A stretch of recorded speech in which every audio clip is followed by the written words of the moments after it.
Yes.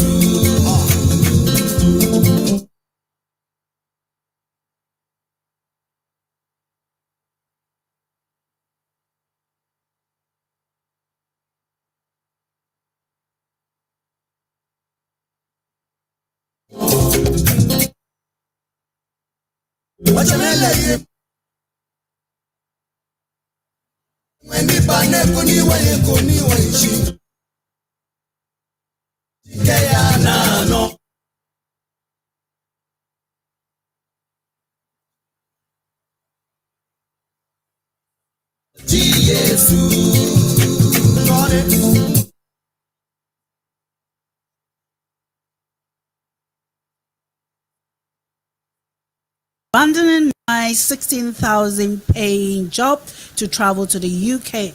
I'll buy yes, everyone.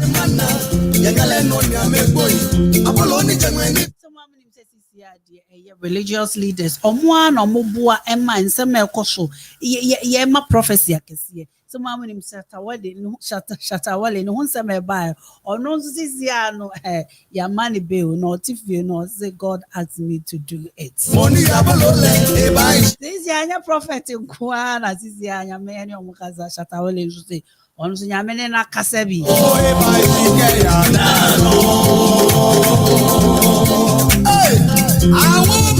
Sisi also to honor Nasa also a celebrity also Yamini Wakasa because let me tell you, Yenya my own one.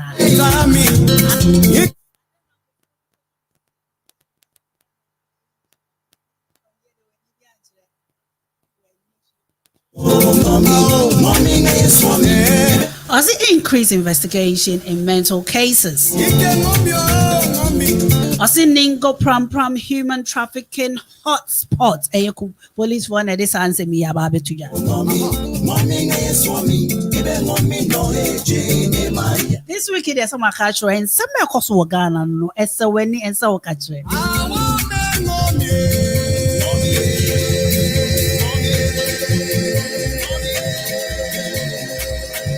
Necrocran or law on surrogacy, sperm donation in the offering.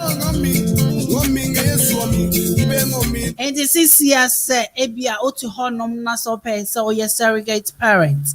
Ebia wankasa ebia obema no hunsuo ni into mem ano nya din ye. So anso na oba na ebia wo awo mu problem as this here surrogacy is on the offering. 87 years on kwa as the pity na wakoche mu kwa this here abefo kwan atimpon bebre ko fertility clinic en sem bebre ho ani akwan bebre ho no ebetimi abo ahu anya no kwa some amunim LGBTQ+ ehun sensem abe or suspected gave violently assaulted at Incaria. Hey, sisi adie kophobia famrano edi ashe omonsem. They crack no and this weekend some course some amunim and some elkoso Ghana ye papa theologian be waba out was see Christianity has become nuisance because of the so-called prophets a theologian lamented like this Ghana for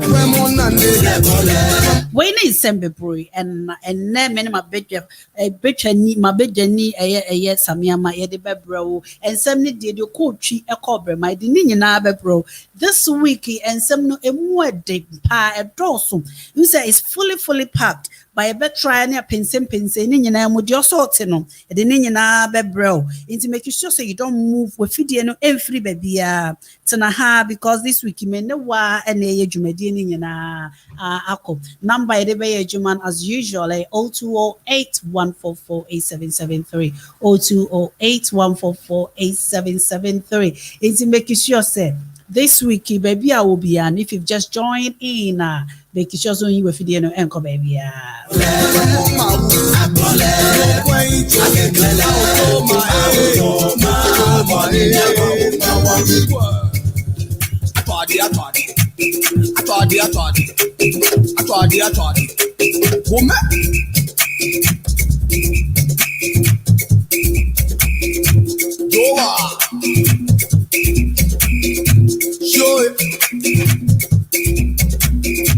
It's without much I do no. Like I said earlier, no. And I mean Samiama and Jumano. Na Sami Wafanebia kama pa. Na this week story about why Bepe say ye de ebeshe asie.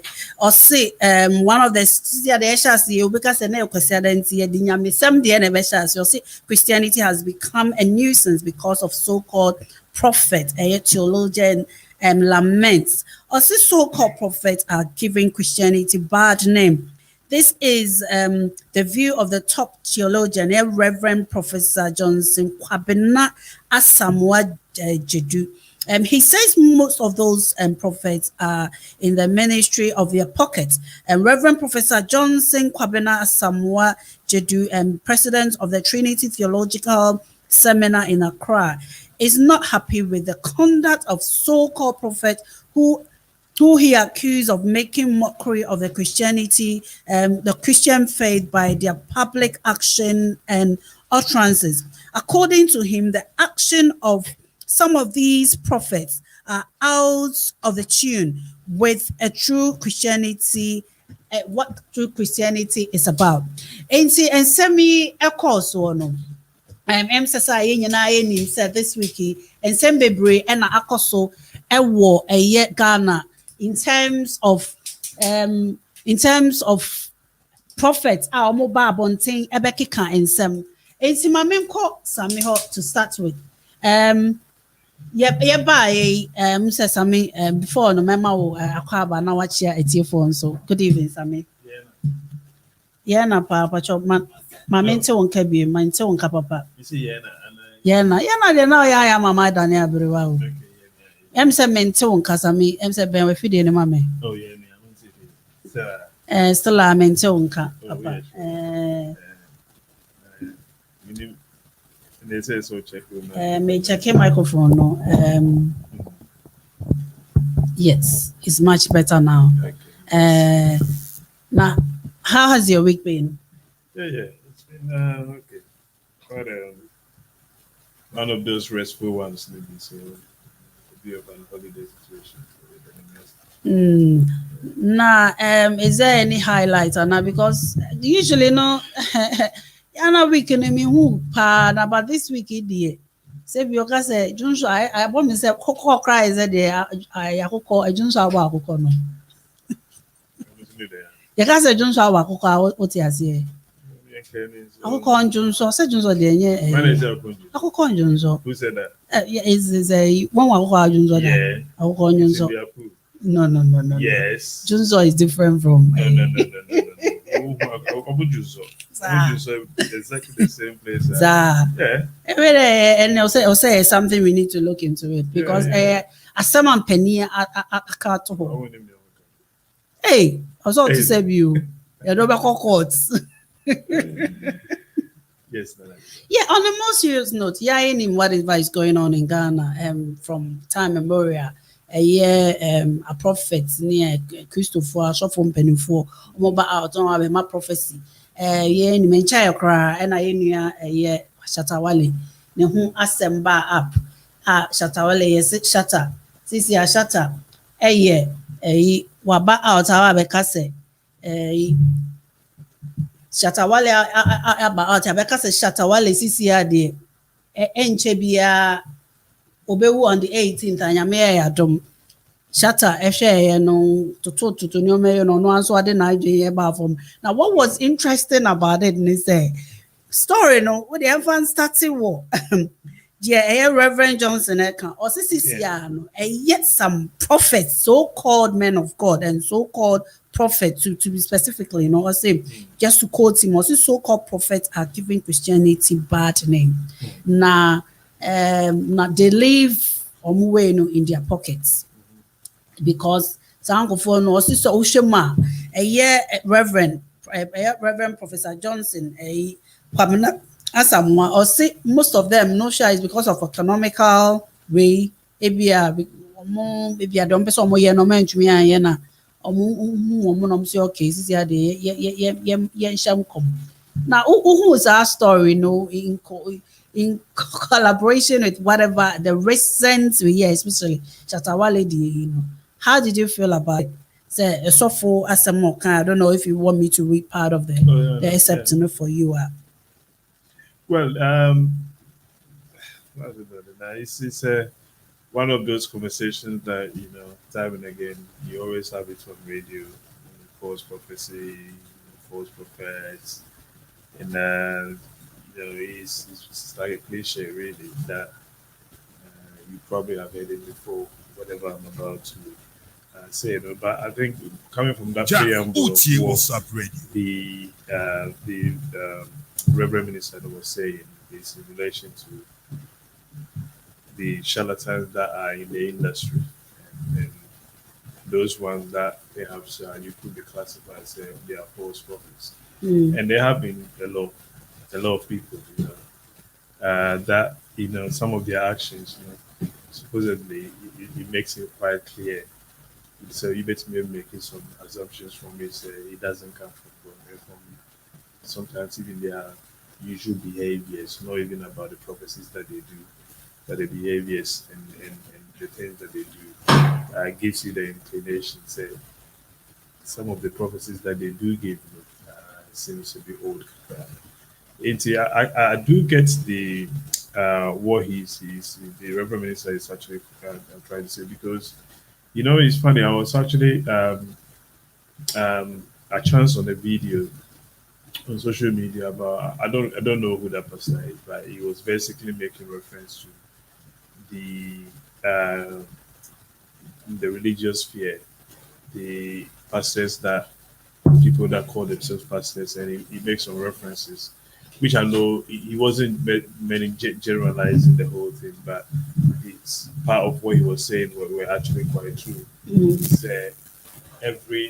most or many people, perhaps I should say things doesn't go wrong. It does not go well with them now, and mainly academically, and then they fall out of school, and then they go into supposedly started their own ministry. But this applies to, I'm pretty sure, because when we were growing up, most of the people that we saw as the real pastors now people that are much more intelligent. It has become much common now, and say churches just springing up all over the communities, and you have sometimes people that have worked under other churches, then they of course feel that they are matured enough to start their own churches, and is it not, sorry for interjecting you now, is it not interesting that some of these even false prophecy night, like we got even within the Christianity, there are different types of Christians. Like we have the Orthodox, the Charismatic, the Pentecostals, and even within the way, we find that over Orthodox churches now, hardly would you hear these sort of things. Even when we take something like Pentecostals, any one-man church now, something like Church of Pentecost, for instance, a also, and it's hardly said but see this sort of thing, and I'll explain the reason why. It's hardly because and I'll come back to that point. Last week we were speaking on this issue on a different tangent where I did indicate the way to make some of these problems go away is through regulation, and that the industry needs to be regulated by a certain body that give the certification of people getting into it, and therefore there will be some code of practice that you will have to follow. And if you don't meet those code of practice, now you can lose your license to practice as a pastor. And we had this conversation about that. Now, in the church bodies that are more organized and have those ethics and code of practice. So, for example, you mentioned the Pentecostal church and the Pentecost Apostolic Church, Methodist Church. Not saying said some of these vices do not happen in there, do. But because there is a system in place that deals with those things, you don't tend to see the abuses that you see in a one-man church or churches which doesn't have those sort of foundations and backgrounds. So philosophically, those differences are there, and mainly because of the processes and systems that have been put in place in bigger churches compared to the smaller churches. But I think, in all this, it still comes back to the fundamental thing that I did mention about the code of practice, the ethical issues within the church bodies, to make sure, if you go into the ministry, you have understanding. It doesn't matter whether you're a one-man church or not. You have a clear understanding of what you can do and what you cannot do. Because then I will share what the Reverend Minister was making reference to. Some of the abuses, which includes when you go to the church premises and there will be prayer sessions, and you could see clearly, there is some abusive situation happening. For example, the pastor having a cane, beating up people, supposedly beating the devil out of them, or whatever, beating the blessing into them. And you have sometimes pregnant women being, subject to some, abuses, I would say, that could lead to them actually even losing the pregnancy. In that sense, all those things, it can be regulated in a specific way. And the regulation implies, like the thing that I mentioned, what will be things which are acceptable and things which are not acceptable for a man of God to do. Especially, I know the abuses will still going to happen if there's a church body that they, in closed situation, a pastor or a pastor with a church member in a very private place, having their own private moments of prayer, and then there are some abuses that happen that you will not know. But the point is, if there are rules in place and there are code of practices in place now, everyone understands what the standards are. If you abuse those standards now, you get to lose the license to practice. So that is what the way for. I know, it's very debatable because some people might perhaps come from the understanding said you cannot regulate God. But for me, it's not about the regulation of God. Even within the church body itself, there are regulations within the church. So, for example, if you are a Catholic priest, there is a tradition that you have to follow.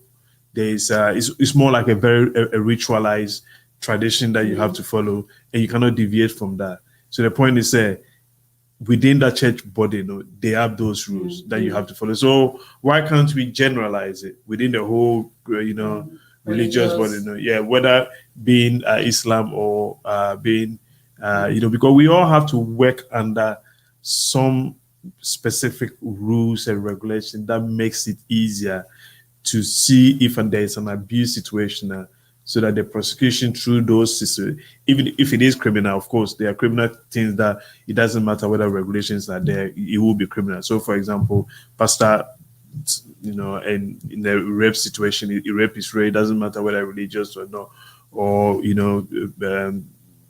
abuse in terms of, sexual abuses and all of that, But at the end of it, you won't be able to curb this situation if you don't regulate it in that effective way. Do you also think, sir?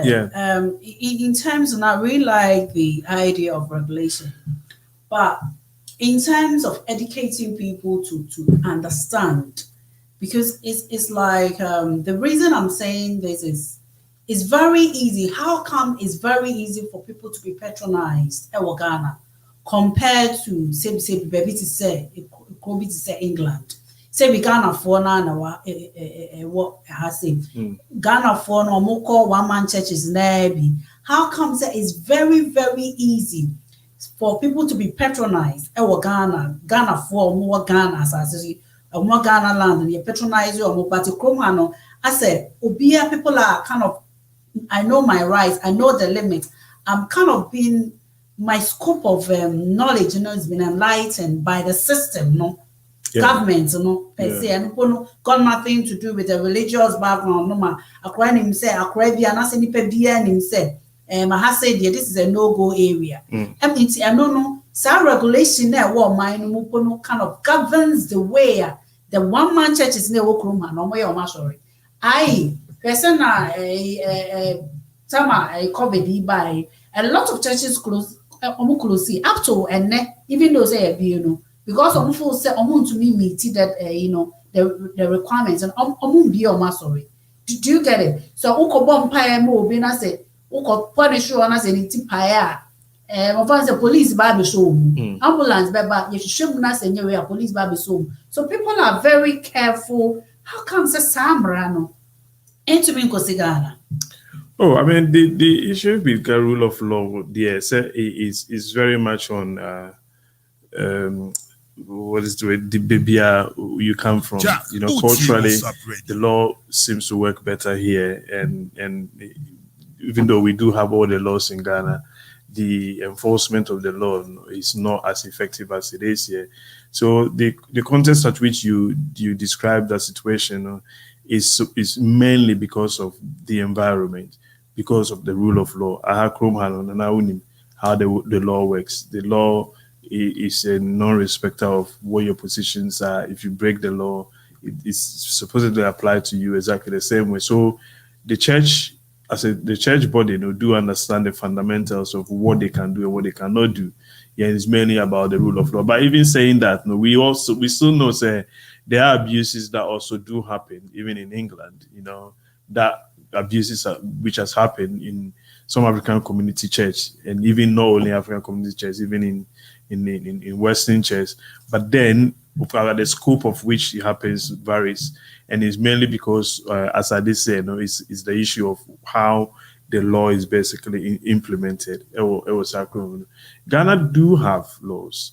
The problem, I think, Nana, is, and it's always has been the case, the observance of the law and making sure it's being basically to the letter. It has always been one of the difficult situations.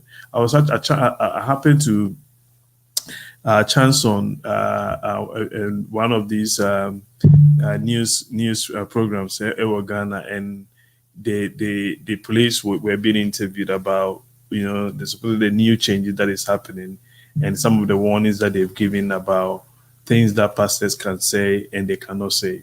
So, for example, I hear the new communique which is coming from the police service.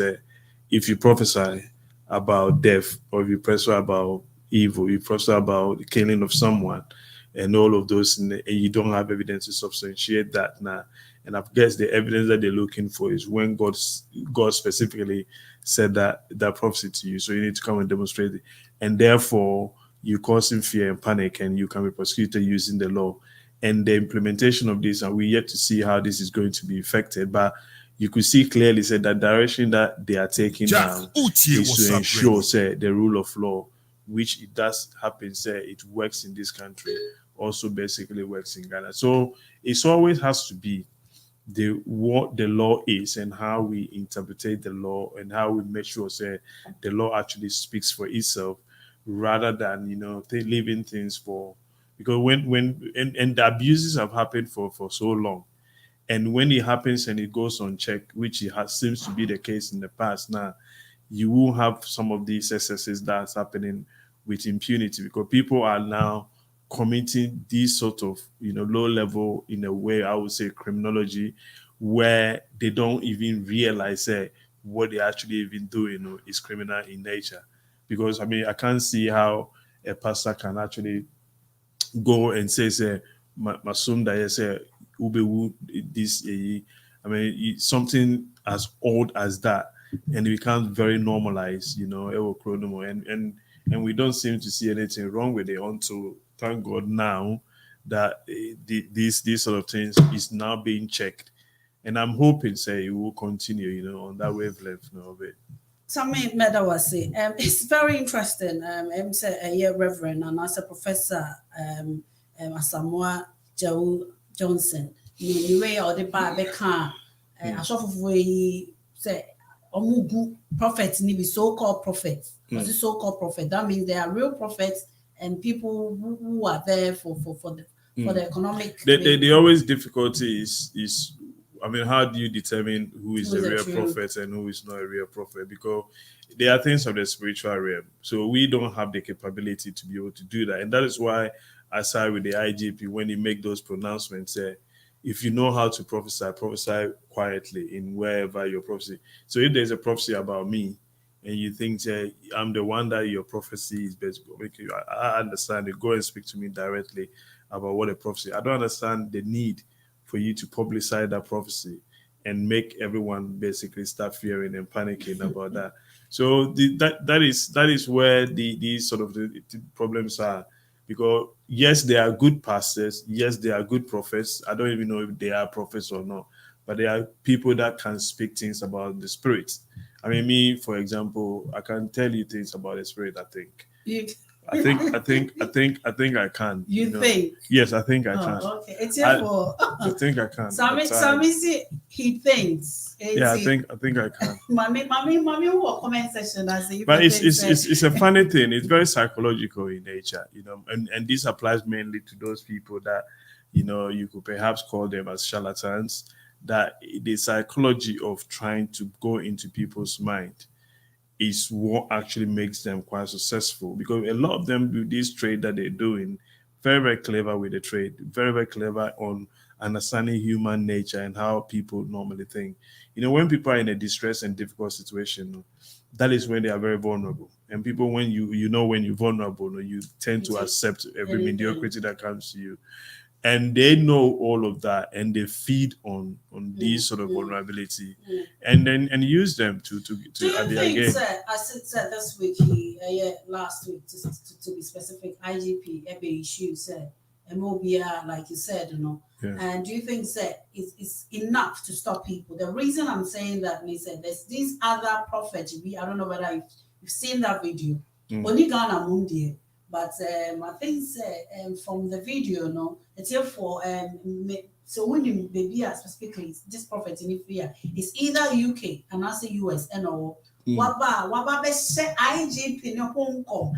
Now isn't that interesting? Say or no say IGP yeah Christmas on you're very careful because it's a jurisdiction problem. So I mean, maybe I'm sure the whole prophecy is said. It's a jurisdiction problem. And I don't even waste your time repeating what you said, because at the end of it, I mean, people like that, we always have the understanding, say, this is not the way, God works. I have my doubts, I haven't read anywhere in the Bible where the Bible supposedly did a public announcement of prophecies. Unless, I mean, my mind casts me back, and if I'm not wrong now, when the prophets that we know being prophesied to the people, there are specific things that, anyway, I don't want to go into the realms of these religious things, but the point I'm making is very clear. Say things of that nature, are things which I even don't want to, encourage, because of, I mean, the madness around it.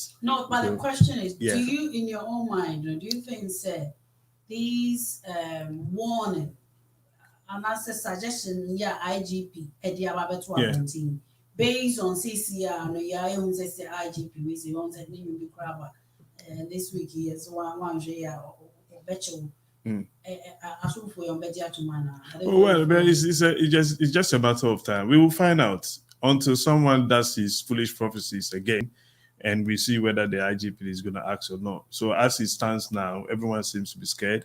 I heard of Usubempa giving some kind of a warning, say the IGP should be very careful. But he came and meets prophecy, and prophecy is going to remain, and he's going to go. I mean, all those things, they are, all blowing a lot of hot air. If the rules, the man has basically set the standards and the limits that he can accept and cannot accept. He said, if you prophesy about death, I'm going to use the law against you. So if any of them is more powerful, they think they're still speaking from their God, and their God still tell them that they should go ahead and do that foolish nonsense. The IGP will it's a matter of time. We're gonna find out eventually whether this test is going to stand or not. But I have strong conviction about the way I've seen this man working, and I can think very clearly say he has put on himself to bring back the glories of the police service and the service that the police should be doing, which obviously includes the trust that the community should have in the police. Because without that trust, you lose what the service basically is all about. And I think say his way of trying to bring this confidence back is to try and use like test case scenarios. So test case scenarios like the Shatawale one that he did, the other prophets, if another friend is in here, or yeah, Professor Abashawale is deaf, I don't know his name. Jesus, something, yeah. Those are real test cases, and we've seen say he's acted upon them, and now he's put a lot of fear in people, and people are beginning to sit down. Good fear. And oh yeah, of course.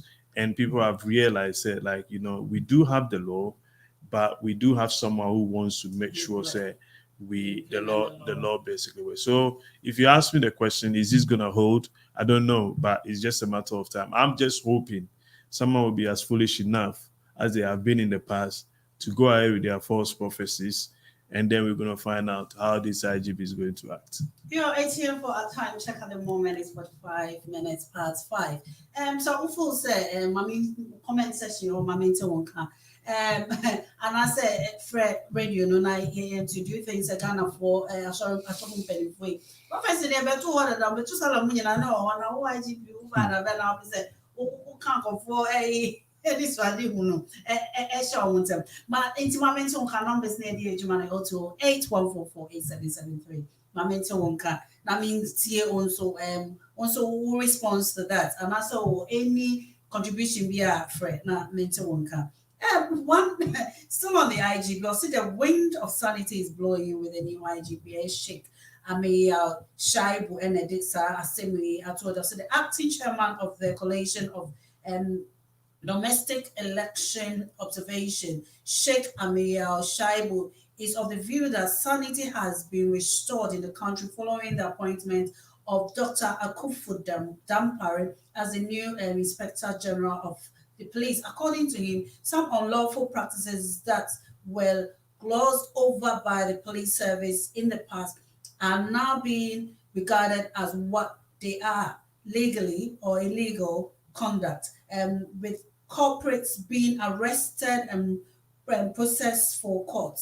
Speaking on Joy News for Sheikh Amir Shaibu, who is also the spokesperson of the National Chief Imam, Osman Nunu Sharubutu, attributed all these achievements to the presence of the IGP, Akufu Dampare. And I've seen policemen at traffic lights compiling motorbikes to stop and the like, contrary to the previous practice where we see even the presence of the police, Okada riders and all impunities. And from the Christendom, even the people from the Muslim community are also kind of hailing IGP. Say, and no more, it's not just about these false prophets, but other Ghana, obviously, we have all the laws, but as the law, no, as a year dictating as to what the law no What's it shake? I didn't know what was your it's very similar to what I said earlier. To be quite honest with you, I'm not really surprised about the sort of impact that his ascension has actually have on the police service.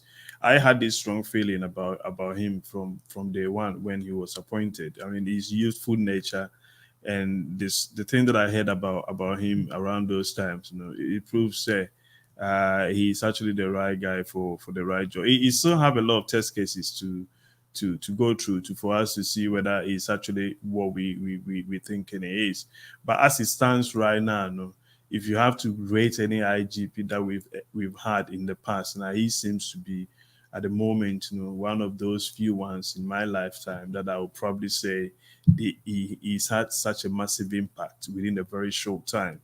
and he's trying to build a very different culture about how policing should be and how we actually do get at the police. I do get it from the some of the comments that are coming from the police, some of the things that they've actually put in place in terms of the practice of making sure say law and order basically works. And my understanding is the police presence now in communities, presence now in cities has now been enhanced and more increased in such a way say you will see them now enforcing the law and making sure that people are actually enforcing it. They use the terminology, say they use more deterrence now as opposed to the arrest.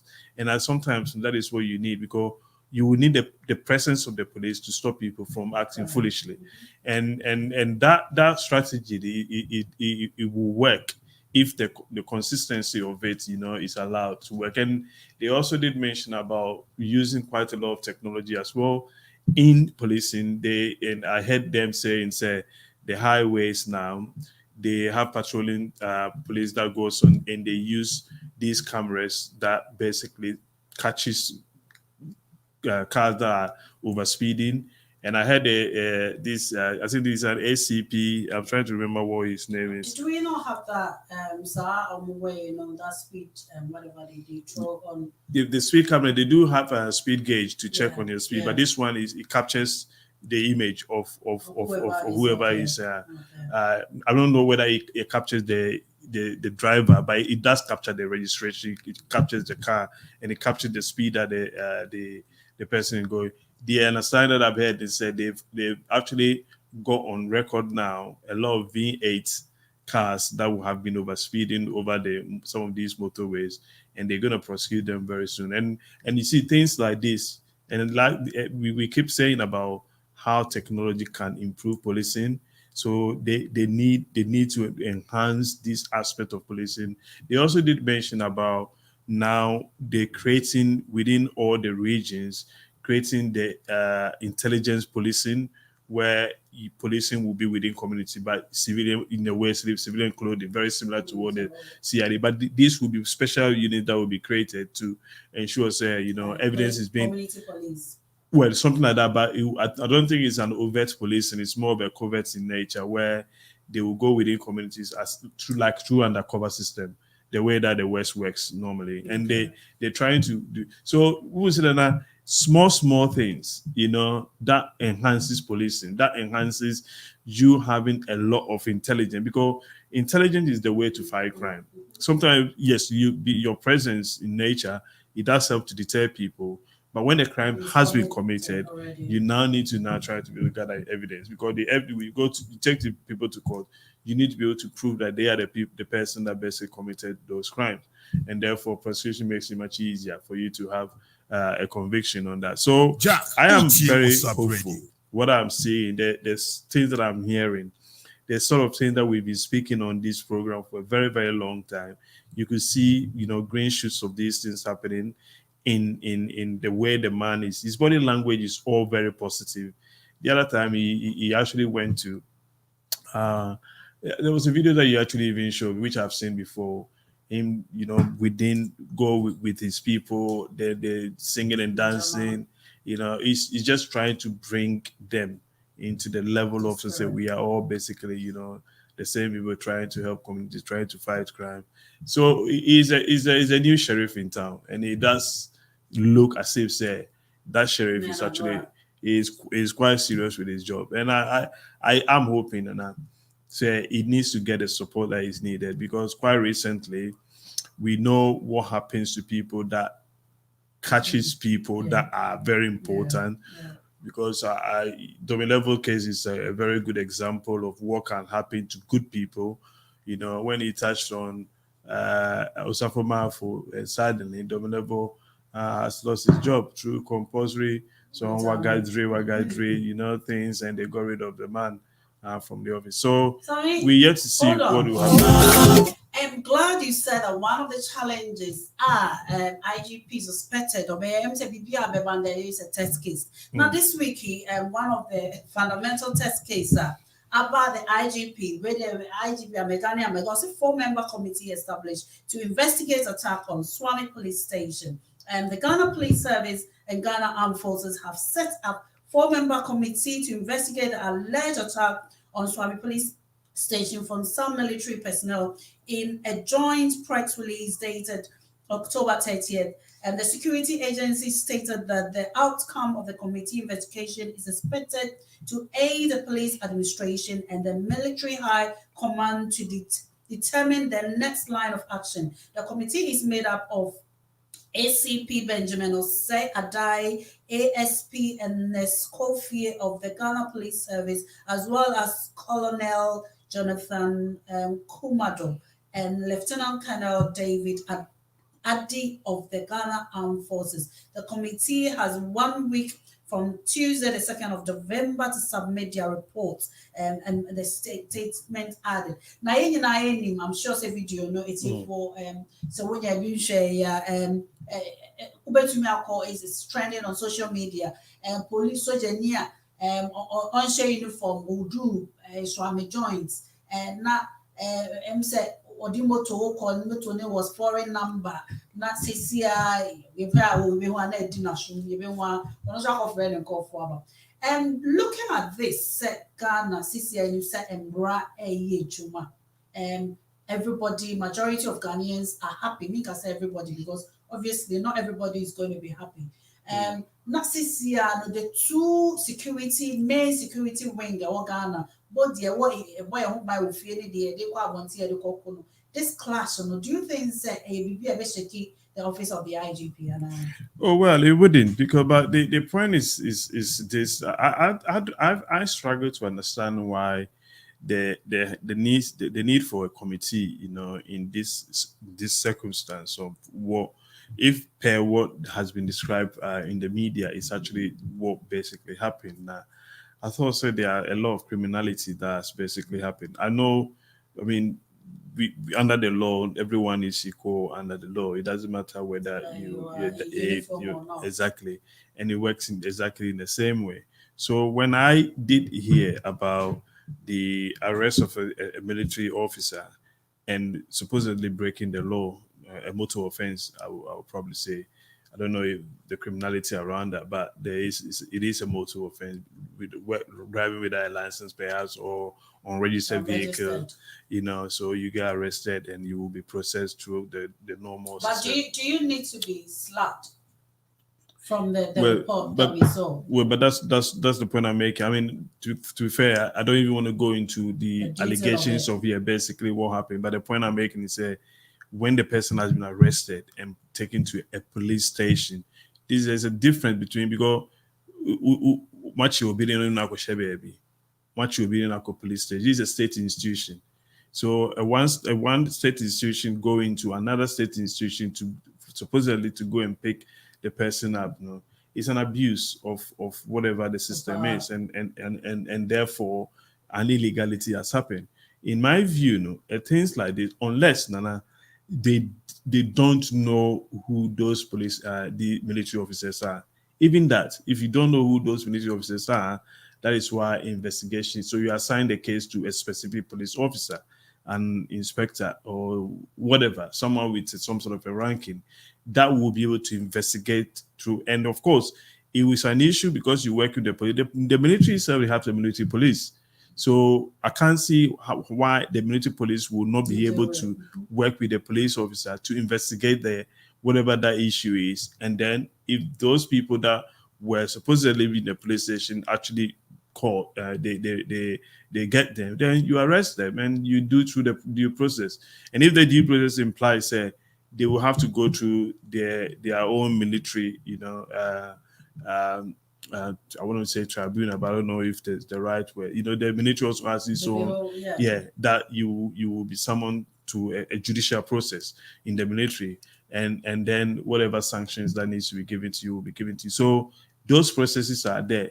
So forming a committee of people from both sides to do what? To come and give a report. I mean, giving a report about this is not this is a criminality. This is an incident that a crime has been committed. So let the due process as it's supposed to work, work. But I don't know. I mean, the only good thing perhaps because it's only for 1 week, so maybe the assumption is that after that 1 week, whatever report comes out, they are going to action that report. So let's make an assumption here. Say the report comes and indicates individual A, B, C, D, where the people that basically went in there, what they did was illegal in nature, and therefore the police you can now arrest them or we are going to deal with them.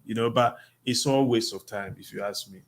The police has to be given the authority to operate within its scope, and its scope is someone has done. There is a police only that enforces law. Military does not get involved in these sort of policing, and therefore it's a straightforward thing. But we'll see. I don't know. I mean, I have my I really didn't understand the formation of a committee for something like that. It doesn't make sense to me at all.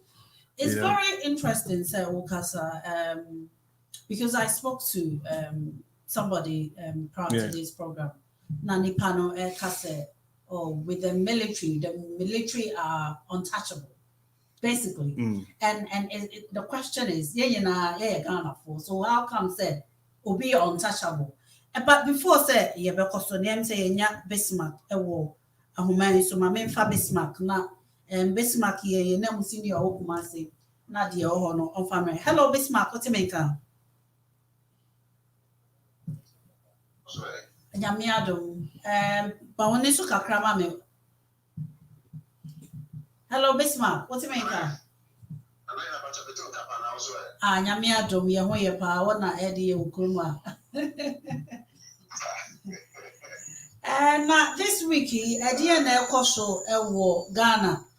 We are titi say so I'm run about ho join to ho no mem say wutia police for ni asrafo ama say clash bia akokosi na say nim say police in there inside no police for na ye o madwuma e na say ye call out so a na soldier for so aboye ho ban na se kukudam ye mi say asuru mi ye say asuru mi ye nya ntoka say mi ewo ekwaye mu na ehu amane where do we stand as civilians sa say mi udu ani di akire no e de na akwakoduru na ma da say say mo tie no o di ho no sa papa na tie na answer na me sha say no ma me fa we di kan answer when say opa Ghana ha no ma eduma ho ye tin pa yi Emma, Ghana has it. It's a say that Mati say you can say you have fire service for you have mitigation for and I'm going to buy in the Lama, commercial, commercial sports table. I are a walk, and it is soon is okay. Papa every soon walk, not the free sports table, duty walk. If people like the people are wanting a sports hotel or a study pass already, and I'm more thing. Now, when you say, let's say, as soon as Felix Smith of America said, Felix, I buy a human for the people who pass by that's why there's so many Utah, Jack, Uti, what's up, radio? If you want to do a support chair or at also no fire service for so because we go also the same is a little bit pre na any big aside all in other said and I think how he said and I will but step by step said that they say on a moment about 30 on a moment another 18 for 30 another 18 for 30 there's one years really if I had 10,000 as a 5,000 or maybe now one date it's really pretty about of the on one man. It did not be 3 days, it did not be 2 days. It's a man 1 hour. A man required agents who were that so also free line music and they are will be better than a show. And the society also never operate the money. So, man, really trust on send your kind of open pure and I'm not over weekend. You see, swallow one about that. It's a city. It's so many life scene. Then they said, police in and I said, there's a Australian, you team to know. Now, free. another junction and a bar at the port junction. You should know for being what they are meeting each other. You know, who is a Ghana? You will be a little bit now, you want to know a book you go on map, what you want to listen, or let's say, on the way. The bridge way, I say, only exercise. Celebrate our own to me. I won't motor, a genuine, any motor, and a genuine, that will come as I say, you said. Commercial little bit motor, anybody, a book or no, a put it up the bridge. Into which I say, no one to do, to be brave. Now, I said, in a panel, I don't want to know, or so no notice. They are already said, no number plates, if you have one, I don't want to know, I don't say, I don't know the motor or answers here. No, so, or answers in the room, or your serenity. What's the greatest of a serenity? I will not decide at the chair. Coincidentally, and I have an NTS or two motor, so what they call.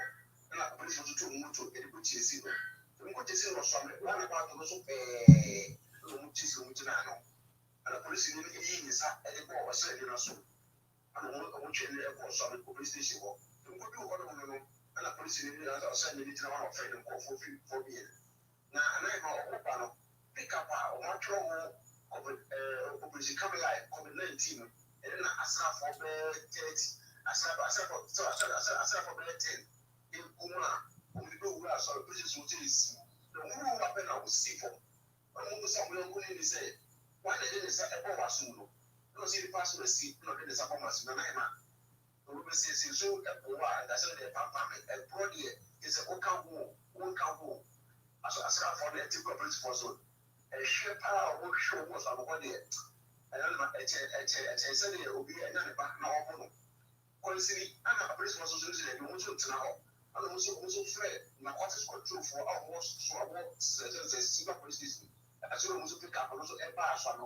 There's a way I saw for our security service to be and we save you. There's a way to there's a somebody. If I don't become a second or so, not as I want to become Shinama. That people to come in the Confronti or what I regret. The name of the weekend, you see, I expire Kumasi. And I'm so far there. I saw for the secretary of the community now, and we should let it. And about what is it? One thing, 3 members committee. So when we are saying, 1 week, by Monday, Tuesday, and a committee started at us. No more sitting in so I said in a day, and the pussy say, the Monday, say, free Monday, Tuesday, for the day. Team of committee, Everton, I say. And so now, my team was says from him, every boy, Abra, not complete my car, Amana, now, my member will trust, as I'm sitting in United said, there's a party said, Abra's police one who said, Pass the CB if you have a potential, and then the access are run about you.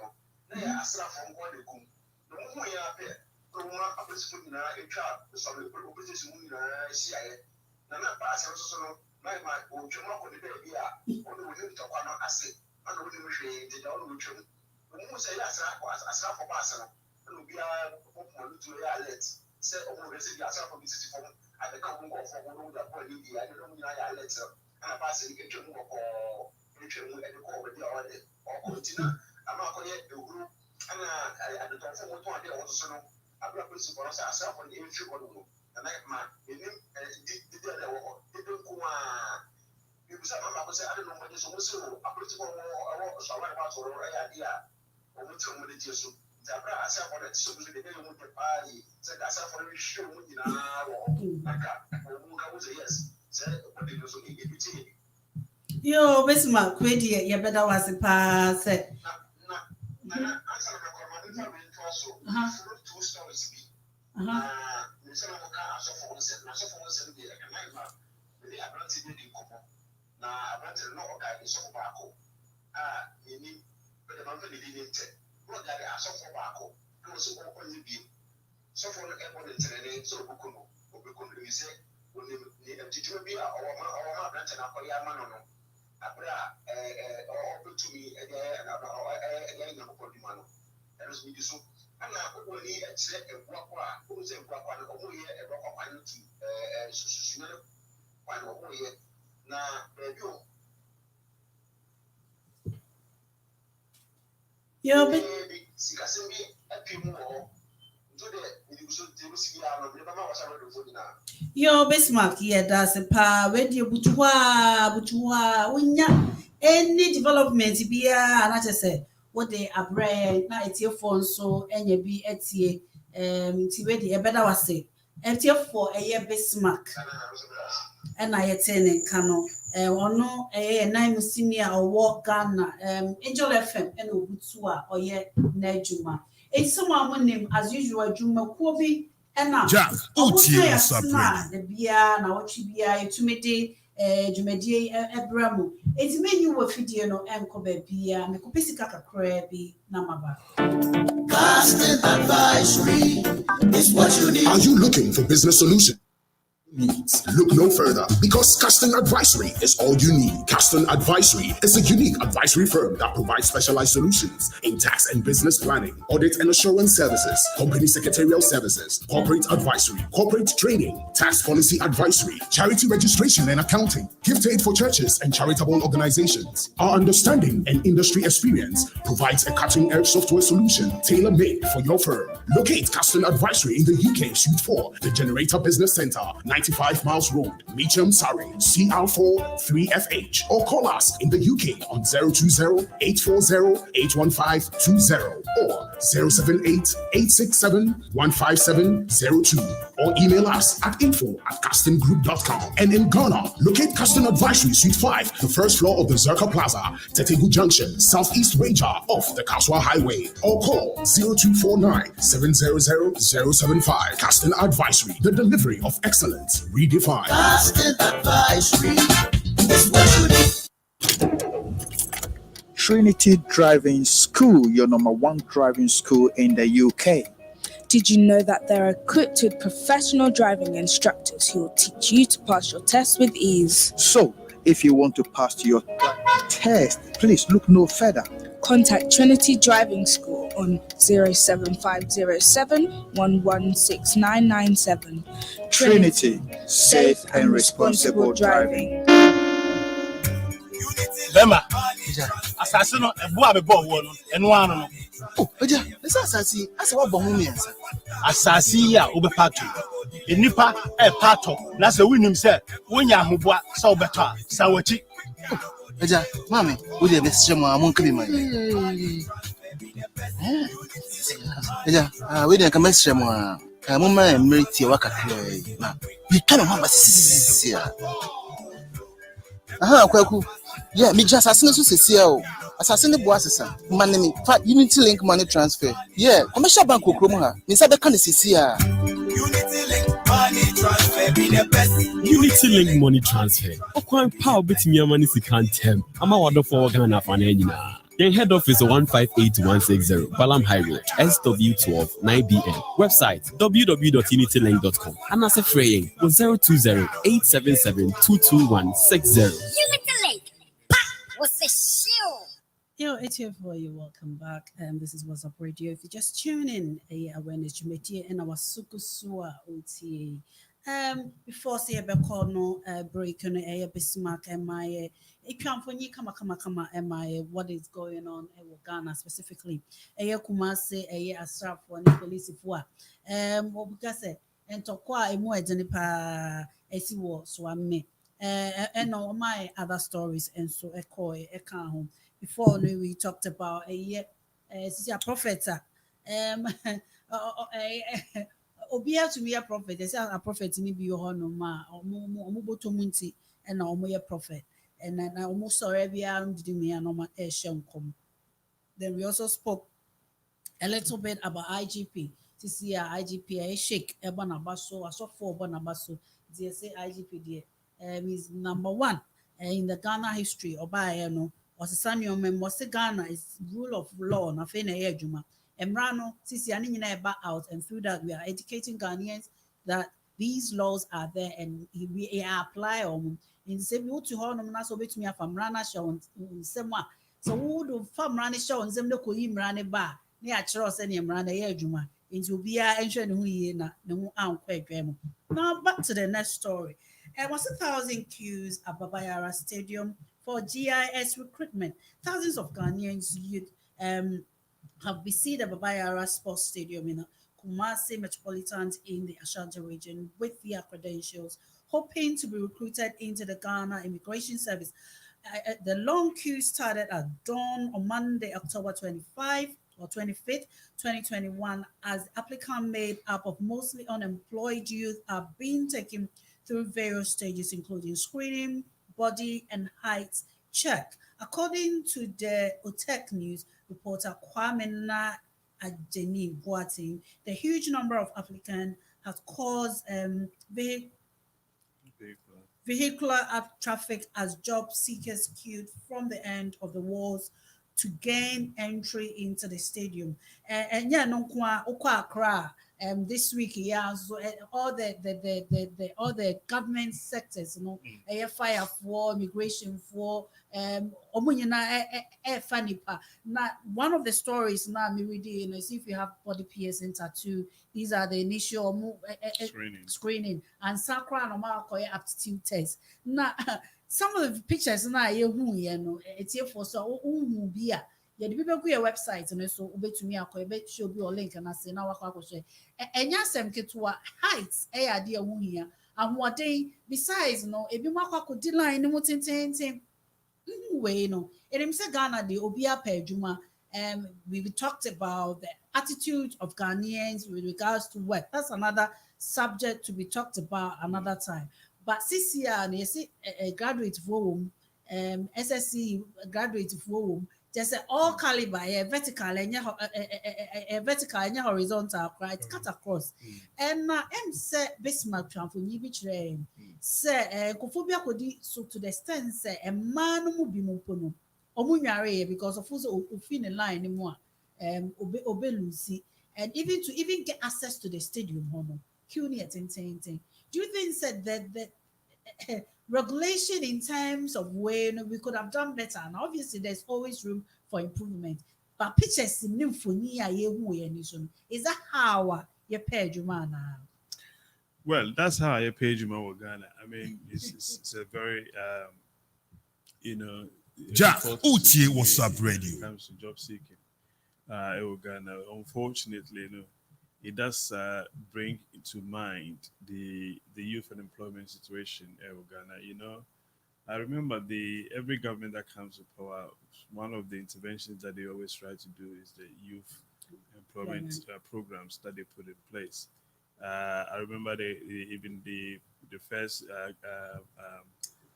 presidency or the first term of Nanado, he also implemented that youth policy as well. Employed some graduates or employed graduates, put them through those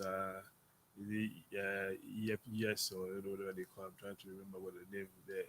And Mahama also did something very very similar, and it is very clear. Say the situation that we have in is a yearly occurrence because you see the number of youths that, and I'm even talking about the ones which are, so to speak, in the formal sector, was in that sense, formal sector, SS graduates, university graduates, and all of these people on a yearly basis. You have a lot of numbers of them that will be finishing, and they therefore will go back into the default position of unemployment, which seems to be the one of the challenges that every government has been facing. So it puts the government in a very shameful situation, having to see what we saw, on people queuing up in the Scotch sun and queuing up from 4 a.m. ahead,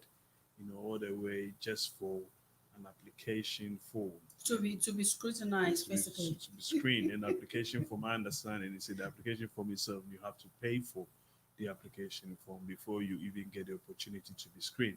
And there's no guarantee, say, paying for the application forms implies there.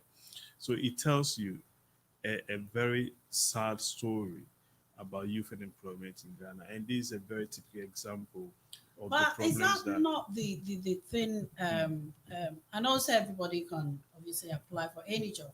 Yeah. But if say omodi and you maybe to say be a penny pass any say. When you say if you are not within that bracket now, you don't even waste your time. I'll come to that, but I'm just trying to bring a preamble of what the situation is right now.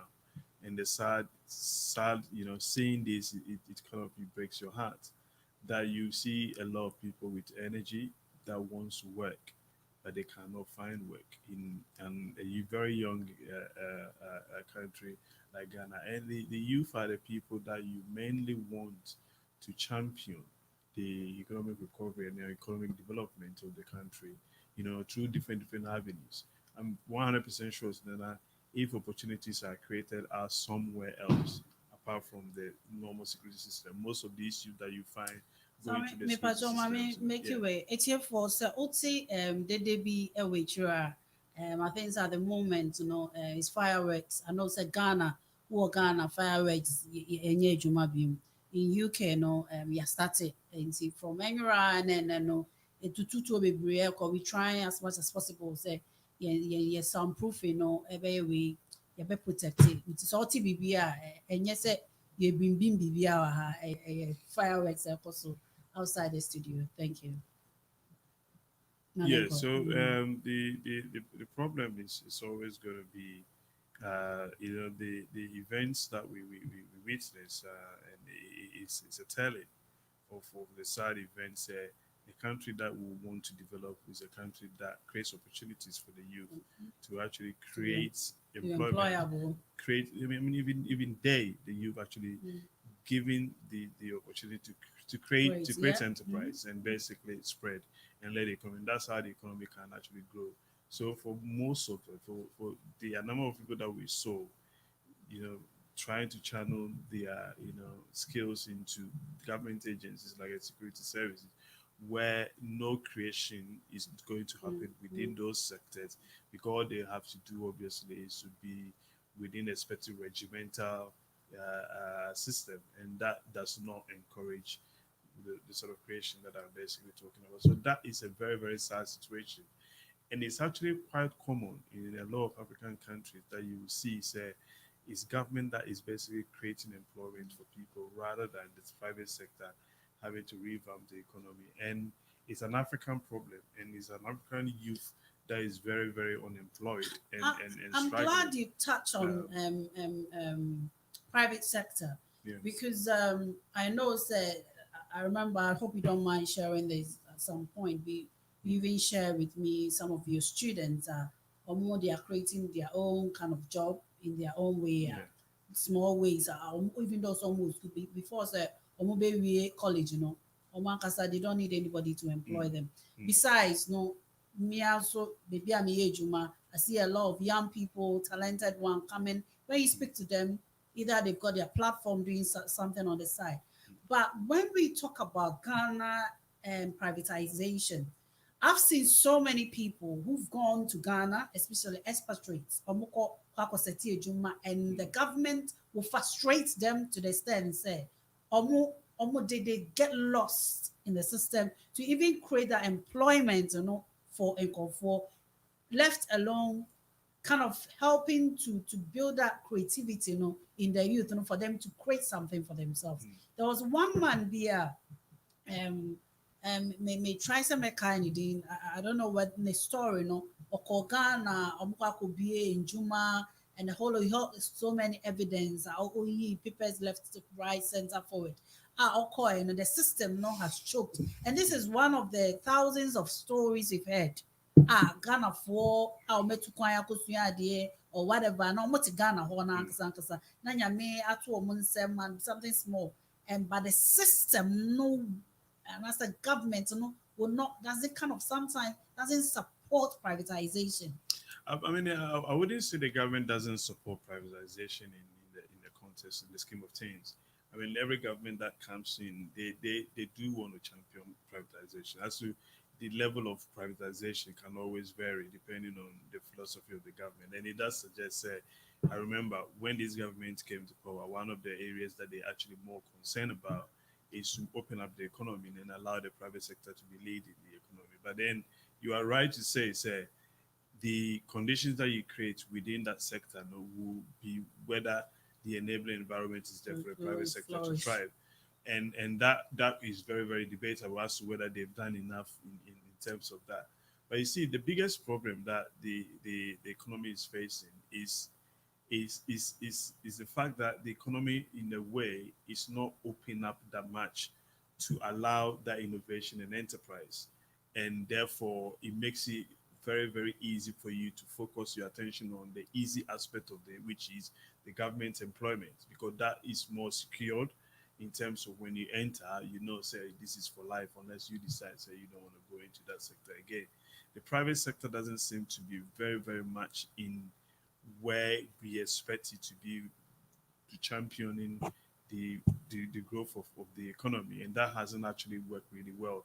So these things that you see is a direct result of the failures that the economic systems have had. And it's very clear, any government that will not recognize what we saw as a failure of economic system, then they probably don't realize actually their intervention that they put in place hasn't actually worked at all. Because you cannot have a number of youth at that age with that energy basically running after a government agency job, when basically tells you, say there's something fundamentally wrong that you actually not doing, that is making this become a problem. But you see that the government or the security agents, and I'll actually put this on the store on the doorsteps of the government, say the failure of us not digitizing the application process, sending the application process through an online screening rather than matching people up into a stadium. At this age where we know the internet age, everyone, if you're applying for, in the past where we go and queue up in the visa in Ghana, they don't do that anymore. Now all the application goes through a very digital portal where you put the application. If it is a matter of you, and in this COVID era as well. Exactly. And if it's a matter of you actually uploading your document, all of those platform has been created by these embassies, and they're making a hell lot of money from that process itself. And this is even an avenue to create even a job for people, because if everyone supposedly want to buy an application for which they are selling, that is money that you create in the first place. If everyone wants to use the system that you create, because I know, say, we wouldn't have perhaps a lot of people that would be able to do that on their own, so they might fall on third parties to actually. But a lot do of that these youth are very good. You'll be very surprised. And then you'll be very surprised as well. It's not because they cannot do it, because but access to those software that you need to do it is sometimes problematic, because it's easy for you then. If I ask you to upload a document right now, you will be able to do it, because an access to a scan system is not difficult for you to have. So you can be able to do that, put it into and then straight away you can upload it to where you needed to upload.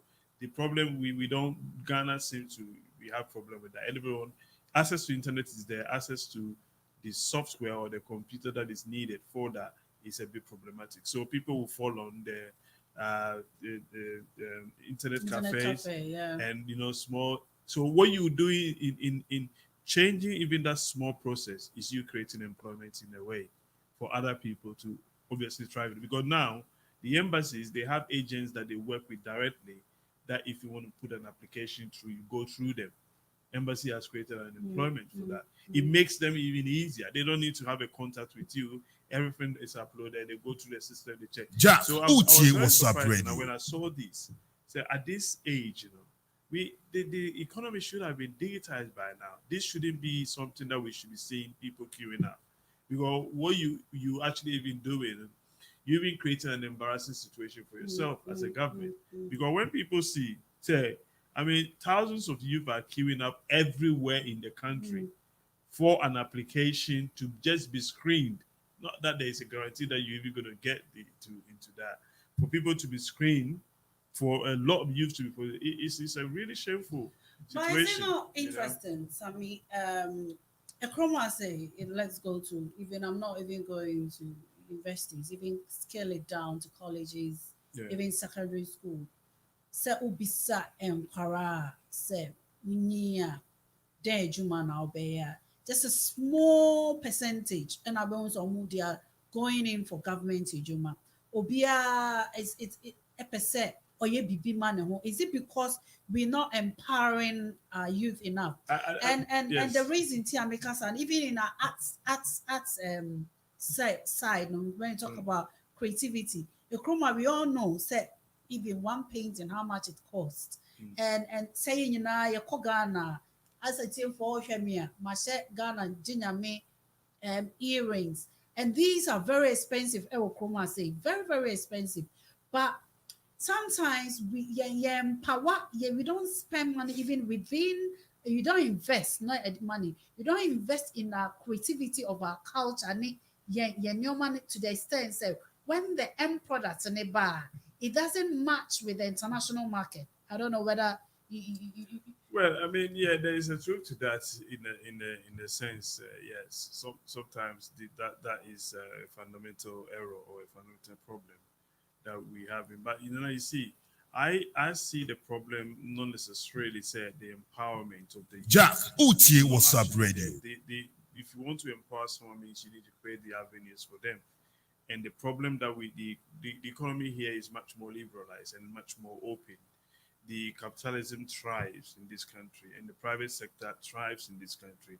So the wealth creation in this country is through the private sector and not through government agency. If you have a country where the state is employing or the state expenditure, I should say, how much percent, about close to, was it 70% or 67% or something like that of what revenue the state collects goes into paying about only 600,000 people, not even 1 million people in the public sector.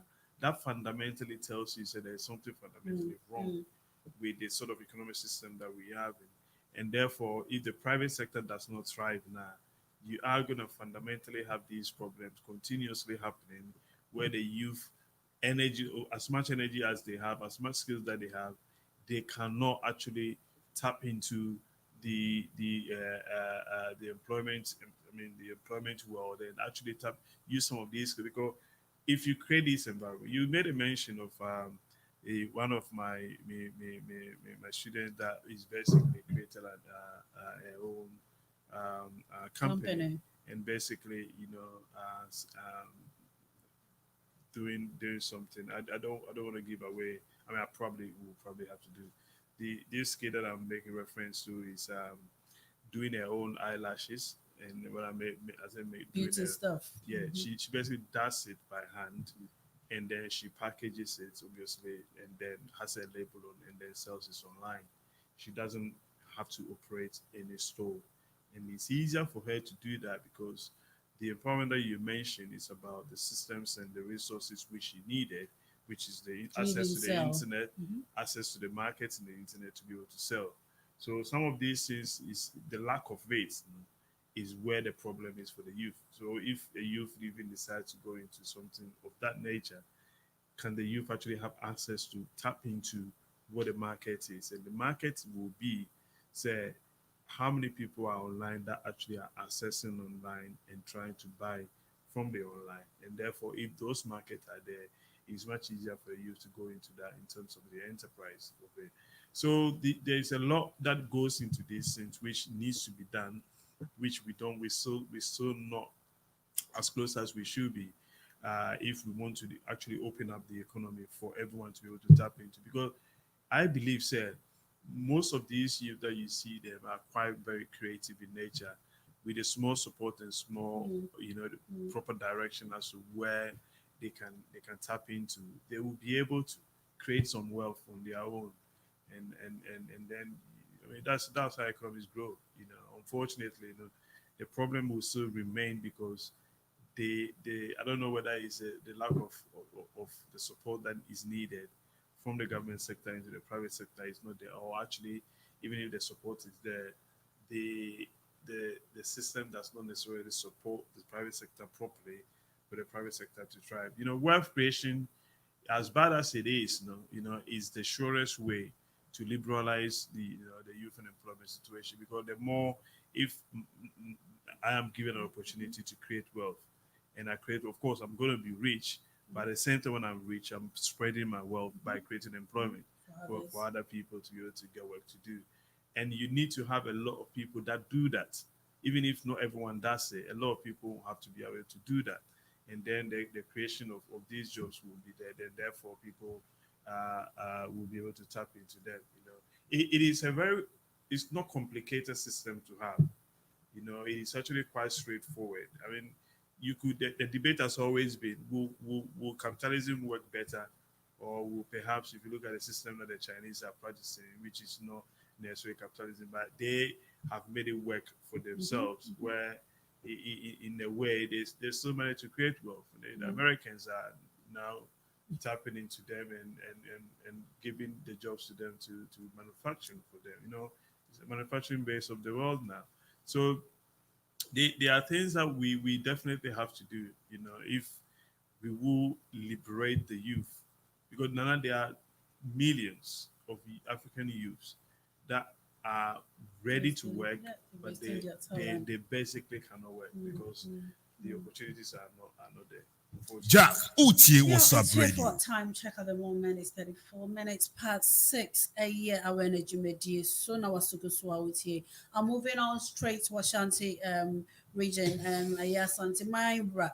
Otiko so Odin Sembi Atuja a year now watching someone when you say Onone the Chancellor of Oman University of Science and Technology. Now this week they celebrated their 70th anniversary since the university came into being.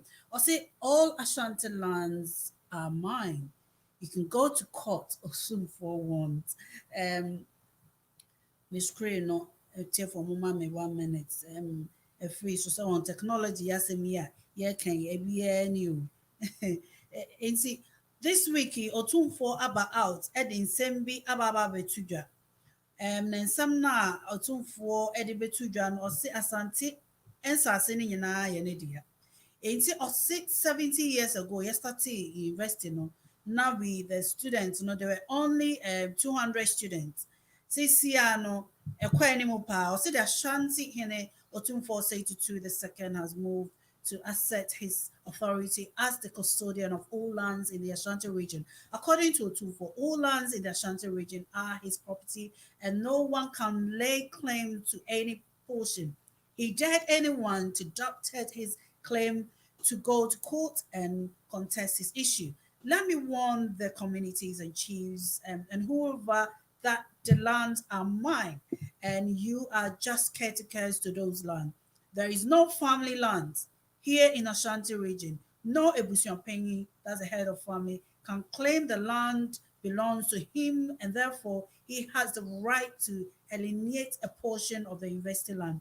You can go to any court, take it here.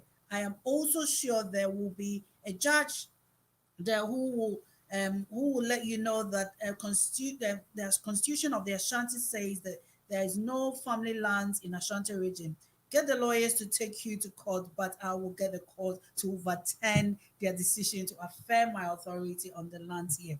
Otumfuo issued a caution during the launch of the 70th anniversary celebration of Kwame Nkrumah University of Science and Technology on October 28th. This year, he said there's a lot of chieftaincy issues in Ghana, and Ashanti region is kind of into me from. And as a man's chain of cries, as a man's on crying, and as Santa Crana, a woman can see. And no said Otumfuo Ba, and this particular way now, all can he was referring basically with regards to investing land. So people are encroaching on the land, on which every portion, can say but what I'm interested in, he made it emphatically said all Ashanti lands in the will be as you are just a caretaker. So how come say say be minimum and crimes or it to me try as I say Bakuma any paper 5 it to me the question I don't know if you've got the knowledge for this. Well, no, I don't know. To be honest, I don't know the the students, the law regarding that. But I'm just reading from what Otumfuo has said in terms of how the land is vested in the stew. So to speak, when Otumfuo says as a what in effect is referencing to is vested in the stew. Yeah. So whoever basically resides on that stool, is the person is the custodian of the land. So because our land tenure system. I remember there was a similar story that we had, and I'm trying to recollect back some years, the colonial period when the British, they wanted to take all the lands and vested it in the Queen, and it brought about the Aborigines Rights Society movement in Cape Coast, where some educated elites and some chiefs, they went to see the Queen Mother, and basically, obviously, show their opposition and objection to it, and explain to the Queen Mother how traditionally land is normally vested in the chiefs. And I remember that brought about, the Pan-Africanism, it rose into, because the Queen Mother basically what ended up, they said she listened to what they said, and they agreed, and then that thing was actually abolished. So I could see where the tune for is coming. I think the point that he is trying to make is very clear to everyone. I mean, as I said, no, the legalities around it is, I mean, even if it's traditionally, I don't really understand how it works. But my suspicion is from based on that, if you are under the tune for, you still have land which is in your jurisdiction. Also, a little bit background. Also, Asante, assassin, tune for there. And now, what you try be a man a handful. Yeah. You see, remember, say, Nana Gabi, mine as an or a critical of Gabi. My suspicion is almost most chieftaincies will be very similar to the way that Ashanti's kingdom, because if you have a paramount chief, the paramount chief is basically overall for all the chiefs. So every chief will come under that paramount chief. So I will be surprised that it's not like that in other places as well.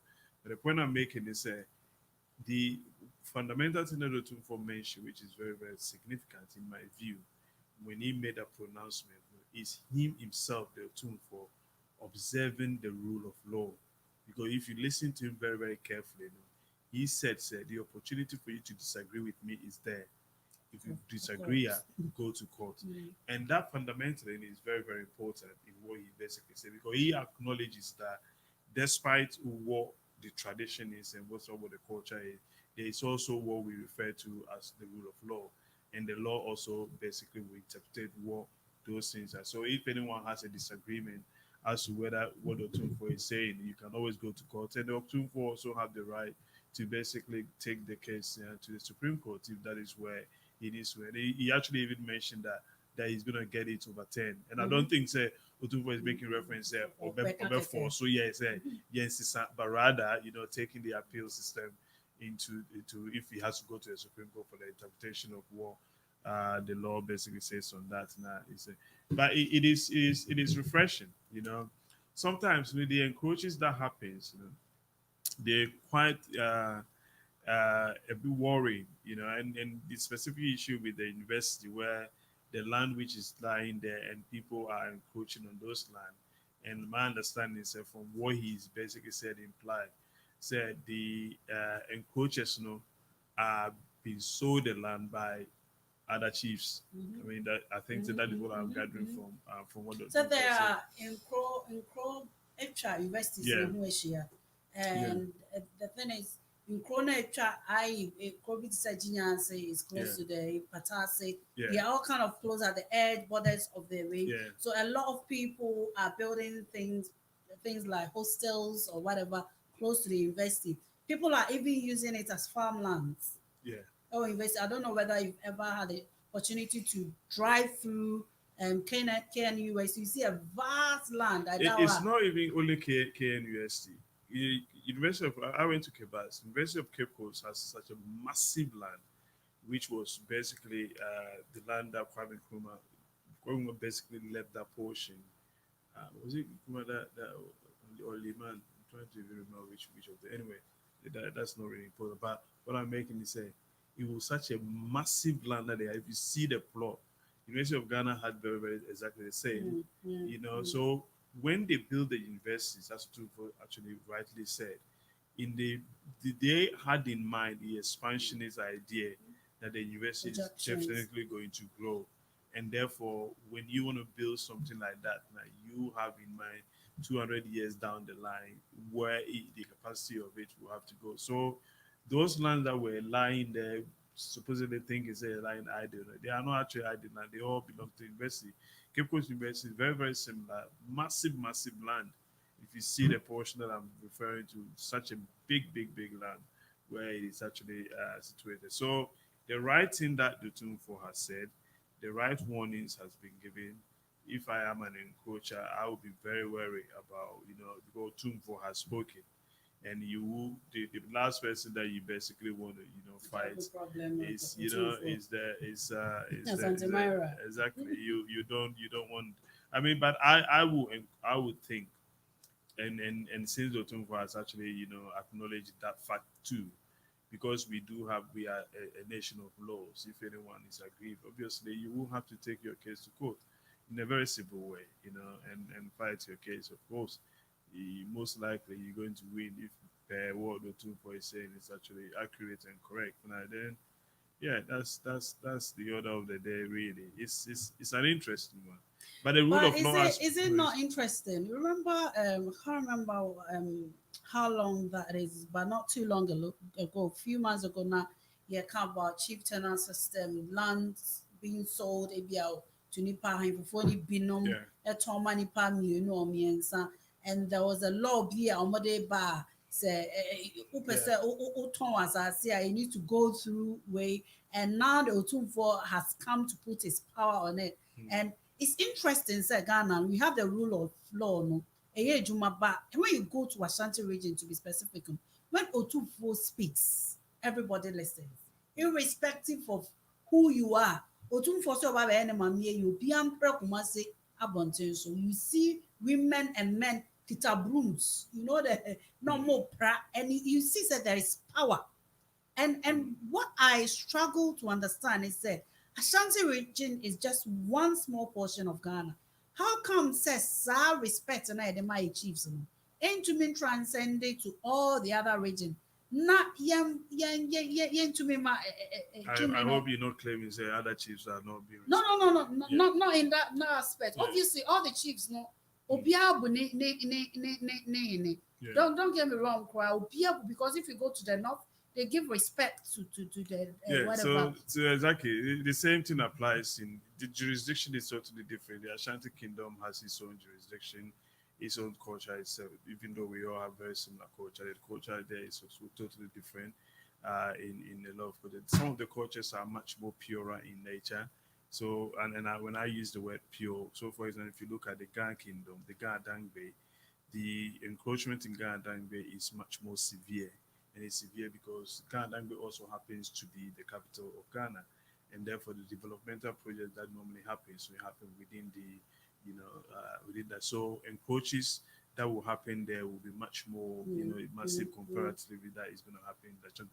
But Ashanti region is beginning to have these problems now because of expansionism and the idea of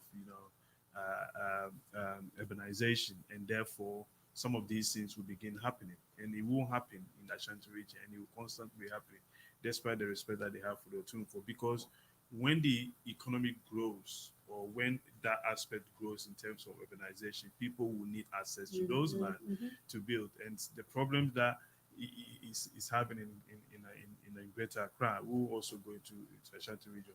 I mean, Jack, not to Utie, undermine what's up, what radio? Otunfo has said, and I'm pretty sure he's basically said the right things, and the implementation of it is always going to be that because. But the problem will still happen, and as I did mention, because of the issues of it. If you go to the northern region, they have their own systems of the way, and the culture there is a little bit different. So the respect for the Yana is also in his utmost length. The encroaches that will perhaps happen in the north will be very different, and it's all mainly because of in central regions they say I don't know whether they exactly so urbanization brings about a lot of problems with some of these pressures that you see, and every region will have its share when the economy expands, which it looks like we constantly growing every year. Our GDP is always increasing every year. So we're gonna expand the economy. People will now, in the past, Nana, if you want to land in the Kaswechi, it's very very cheap. You Or probably before Nippon, if you go to a yeah, community, be now the to me trust as any be now exactly. to Then for recognition of your very cheap. Now you cannot afford to even buy land there. Even the same thing at Shanti region. Some places that in the past that you will be able to get land much easier. Now I'm pretty sure if you go, you won't be able to. You can't even afford it. You know, so the reality, Nana, is it is an event. It on what is eventually is going is basically inevitable. It's very very inevitable. You know, say these sort of problems will constantly be rising, and it's because people have access to money now. They want something for their families. You know. Yeah, it's here for ANC. Yes, and some no Ayerepa, yes, urbanization, bring it about encroachment because it gets to a time people will need the land either as accommodation area or some form of employment or some form of BBI being here as no. Into you draw on as invest no time no. If was the limit in that do the aka no ebia. Nana Otikoko, I'm sure we will deal with it. Moving on to the next story. I'm say say LGBT Q plus. Yeah, bands and some few weeks ago we talked about it. Fear say it was a bill.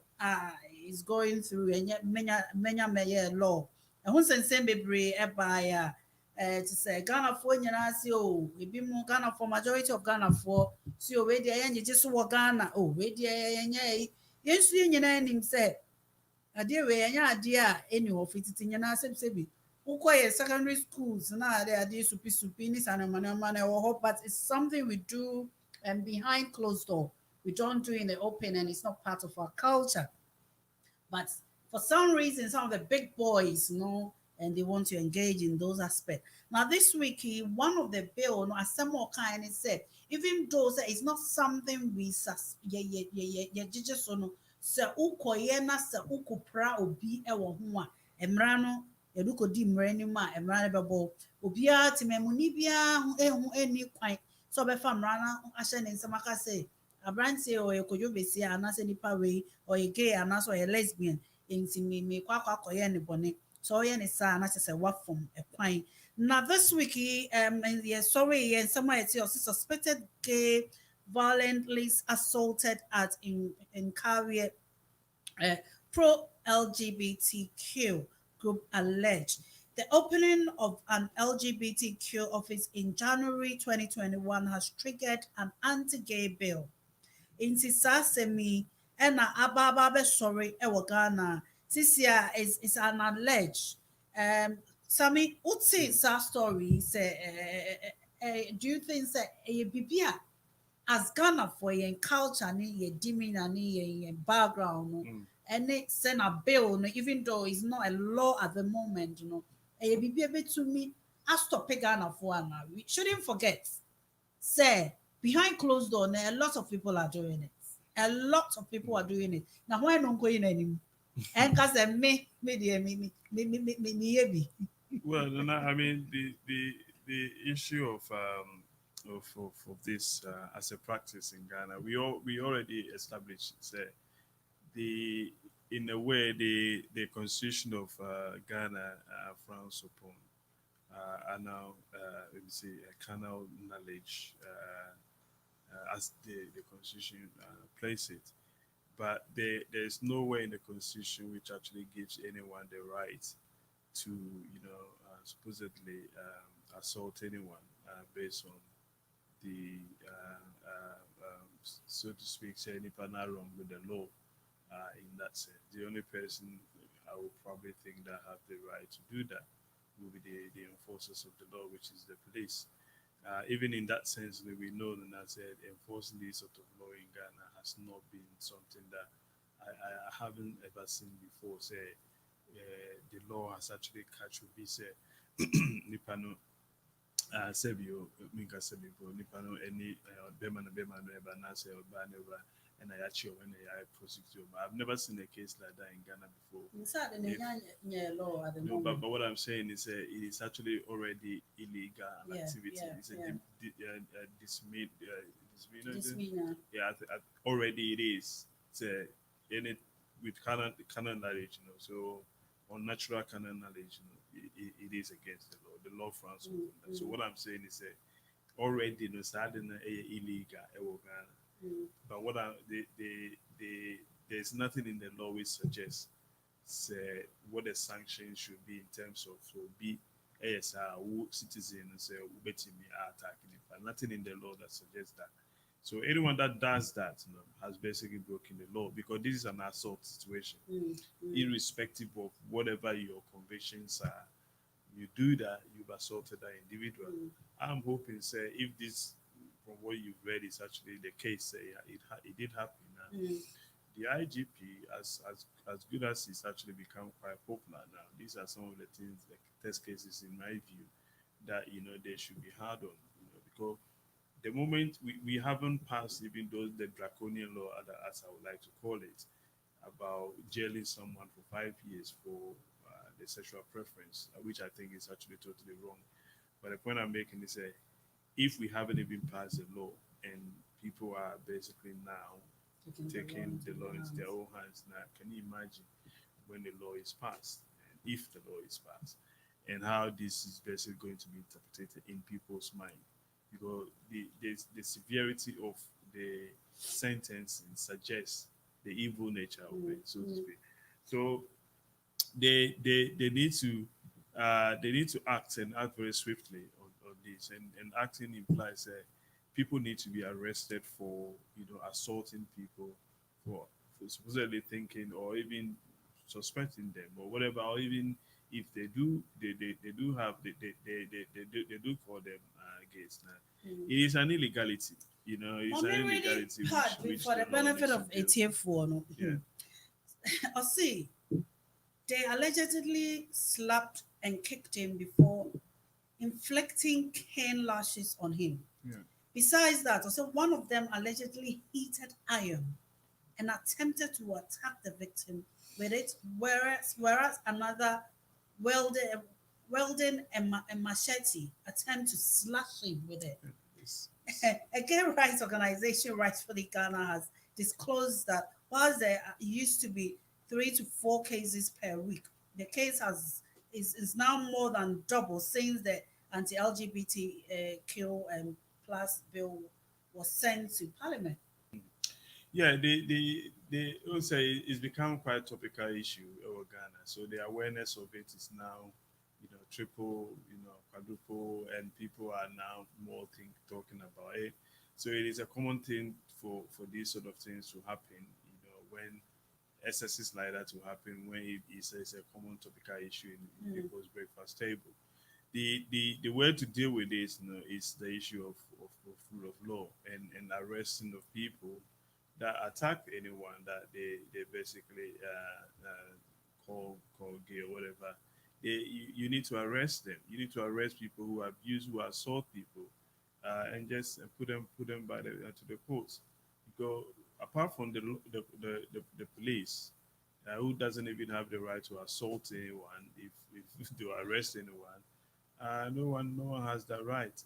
So swift enough, I think the police should act very, very quickly and start arresting people, start prosecuting people.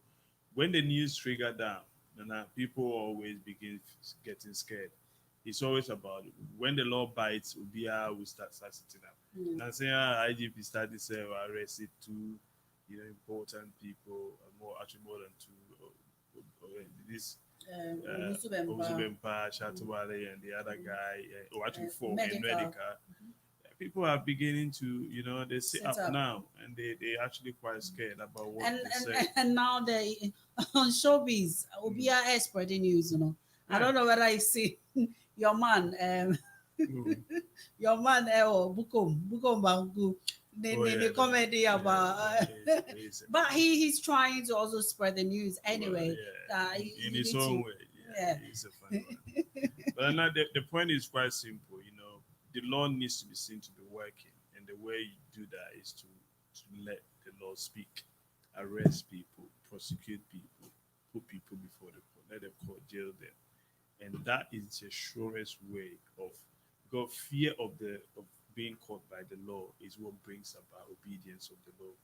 Home has an it here. Yenina diboni because yes, and I say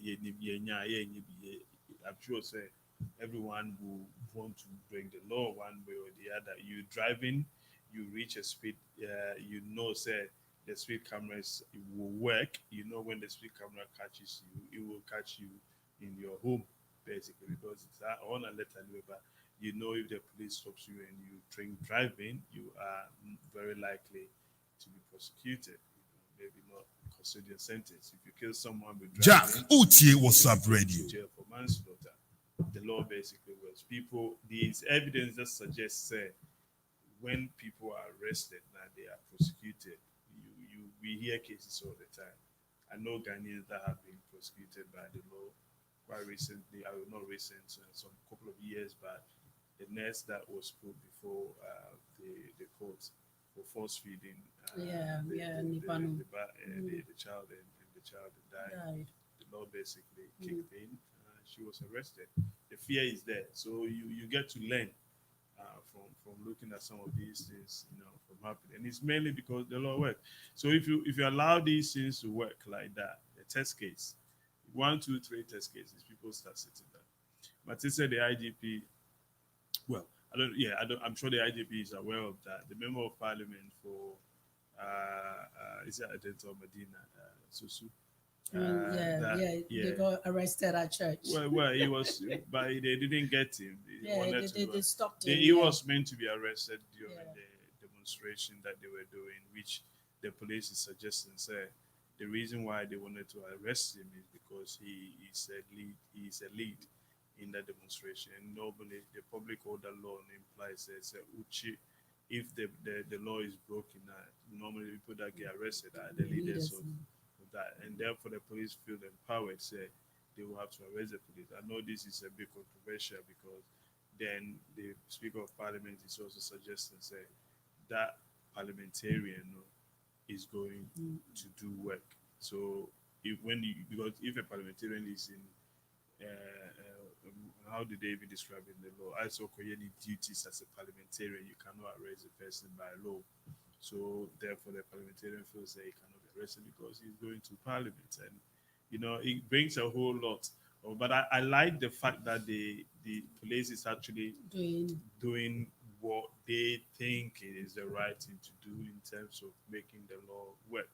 As to whether they will be successful or not, that's another test case. But that's the beauty of it, isn't it? At the end of the day, like we said, and Brani Oho, now before, who's got the power so called arrest parliamentarian? Now with this IGP, nobody is above the law. He's doing the right things. He might probably not be successful with Susu's issue because the Speaker of Parliament, or for what the Speaker of Parliament has said, now it becomes an issue of, because the institution of Parliament itself is a lawmaking body as well. The judiciary, which is another arm of government, is the implementation of those laws. So they still have some powers at the Parliament because those protection that the Parliament has are derived from the Constitution as well. So I guess, and I've heard a lot of commentators speaking about testing this specific case as to when does a parliamentarian not be doing a parliamentary job? So I suspect that is where they wanted to go and pick him up today from church, because when you are in church, you cannot supposedly say going to work. So therefore, we can now summon you or do the arrest that we want to do. So I'll see. I want to see how this test case also goes. Whether he will end up in court or not, we're yet to see. Some really better see it here for our time. Abroad. So there's one story here. I don't think we're going to spend too much time on it, but I would like us to kind of basically touch on it. And what is happening at the moment, the biggest story was social media regarding the president and Adjoa Bruni or Abana Bruni or Bruni story. We've heard about Monica Lewinsky with the former U.S. president, Papano, relating to, even though it hasn't been it wasn't confirmed, relating that to the former president of Ghana, and now is Akufo-Addo, even though Nana hasn't come out with say on Kamekashi and Fahono. Now this kind of story it is getting more rampant at the moment. Now, one thing that Captain Smart, I can say every president's chief is a womanizer. That's what Cap say. No, come on. Now, already when I say Captain Smart claims security details of high-profile persons are given training on how to shield such personnel from certain controversies, including their affairs with women. Now, Utsie Captain Smart, me kind in anyway, no. Do your partners or no dear, or say even if say I'm Papua, or no dear Kofu na or moon and security men no man or me na or baby say I'm fanning in another bedroom, and to the extent say man acquiring a wako phone to do that. That means those people did not do their job well.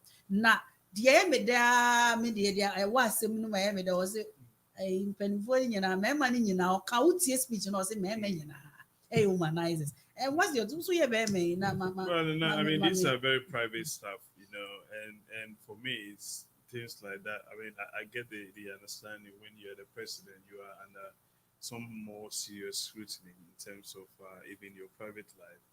But we have to draw a line in a way between what the private life of the president is. I mean, in Rishi's regard, this is something to do with his marriage. If this affects national security, then I'm worried. I'm always of the view, say, anything that affects the states, then that becomes an issue.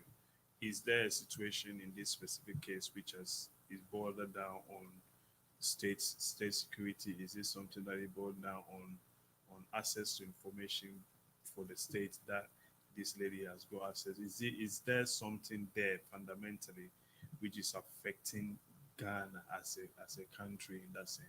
If we can measure those things and we can find evidence of that, then we know that there is a proper wrongdoing which has happened. Apart from that, an issue regarding morality, an issue regarding what a president can do or he cannot do, whether he can take two wives or he cannot take two wives, whether he can have girlfriends or he cannot have friends. They are very personal or side chicks or whatever. They are very, very personal in nature. I think it is more to do with, it's unfortunate, and this is happening because when the allegations came with President Mahama, they tend to politicize it in that way because it was an election year. So you can understand why people are also, basing their AU on this and trying to capitalize on this. But quite honestly, it is a very private matter. It is a matter for the president and the wife and the family for them to deal with.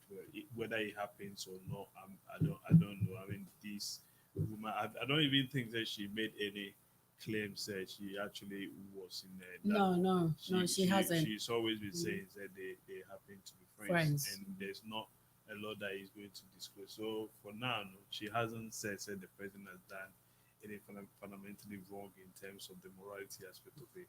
My problem will be issues regarding state security, and that's why I had a problem with Kendapa when Kendapa issue came up, because as a security chief, there are some limitations as to the things that you can expose us to. So if a Kendapa, for example, could not mainly protect that security which is needed, even in just a small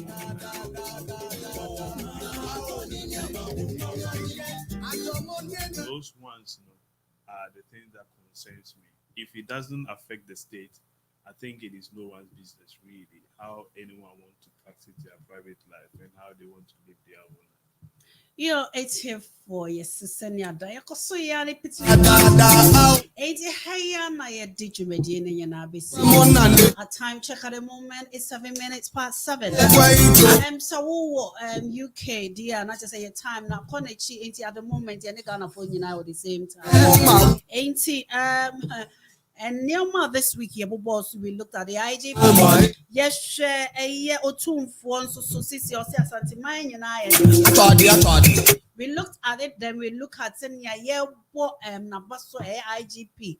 any asofofo nyina eba na ba na this year reverend or say IGP omuma rule of law no enya adwuma osofo bia na se prophet bia omfiri nyame no so oba na otomra na o say mama emra ne mfa ni we also share asono mienu a mo ga na mo de to kwasi animu aso ame man no em de omo bodwa kro omo de omo say police for no omo homa dwen do this is a 4-member committee to look into this until next week no dey be senior de nyina bebra when in February and this week here dia ba it is a one team in kebi mama diane na mahema so we Ghana making sure says this your IGP now aba no as onkofo canon no onfa on the also the mraye adwuma making sure say baby abeko bia so nim say mrani ni a hweni ye na fa ruler to ho pepepe e ma ne mro so no won ho akwa nkokire ho because IGP dey so to mran na yes so she feel kra wa she post atare